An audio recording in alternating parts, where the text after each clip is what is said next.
Vous écoutez 24 FM sur 92.6. Alors, l'initiative de demain change avec les autres qui ont précédé du fait qu'elle vise le résultat. Le résultat ici consiste à avoir des étudiants incubés, des jeunes promoteurs d'initiatives incubés, c'est-à-dire accompagnés pendant un certain temps. Ici, nous avons commencé depuis décembre 2025. Donc, ça fait 6 mois qu'ils sont en incubation, formés au business plan, formés à la consolidation de leurs idées, c'est-à-dire à avoir une vision de leur business, et surtout, au-delà de la formation, arriver jusqu'au financement ou à la levée de fonds. Oui, alors 10 finalistes sans aucune distinction, docteur Ndombi, mais petit rétro-pédalage. Que diriez-vous du chemin parcouru entre la première formation sur Walls, PowerPoint, Excel et le projet de ferme avicole à l'orée, dirions-nous, de l'échéance, si vous le savez, de janvier 2027? Alors oui, 2027 est un horizon qui nous intéresse tous parce qu'il y a des objectifs nationaux, notamment du point de vue de la dépendance ou plutôt la souveraineté alimentaire. Et l'Université Omar Bongo a choisi de promouvoir une formation directement calée sur cette vision, c'est-à-dire l'agronomie. Et c'est pourquoi l'université, par la faculté des sciences, a ouvert une classe laboratoire d'agronomie sur le campus, et tous les étudiants qu'on pensait éloignés de l'intérêt de la terre, aujourd'hui c'est plus d'1 millier qui se retrouvent en réalité en train de démontrer le contraire de ce que la jeunesse est aussi intéressée par la terre.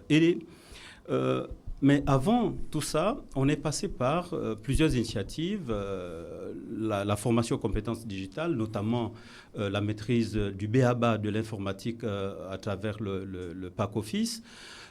Nous avons accompagné des jeunes filles mères sur l'intelligence artificielle et surtout la cybersécurité.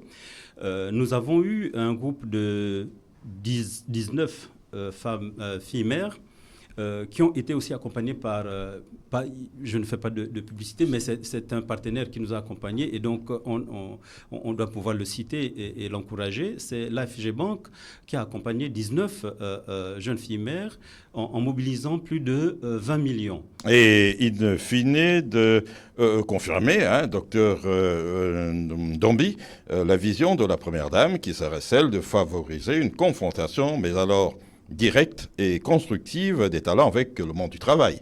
Il s'agit d'accompagner, au-delà de ces formations initiales, les futurs travailleurs ou les futurs entrepreneurs, et d'ailleurs même les porteurs de projets, à acquérir des compétences, donc des savoir-faire spécifiques à partir de modules pensés selon les besoins en réalité du marché du travail. Et donc, effectivement, toute la mission du CCPE Zone et son activité va dans ce sens-là pour confronter effectivement la matière grise à la réalité même du marché du travail et du monde des affaires. Mais il reste, et nous allons terminer par là, docteur Ndombi, que la question se pose pour les jeunes compatriotes des deux sexes, mais de l'arrière-pays.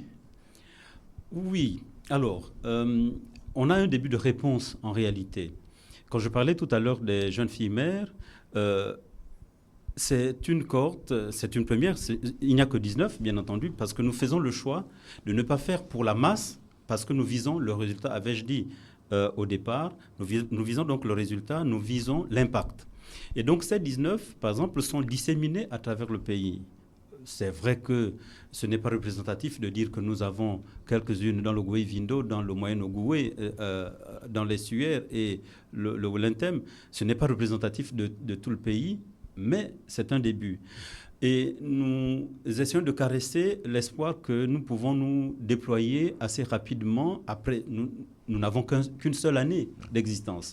Mais en réalité, c'est celle-là la mission que se donne le CCPE Zone, c'est d'accompagner tout ce potentiel-là, toute cette dynamique-là, dans la voie de la structuration et pour que finalement le tissu économique il ne faut pas avoir peur des termes, se nationalise d'une certaine manière à partir de cette économie plutôt vue en marge. Docteur Ndembi, merci. C'est moi qui vous remercie.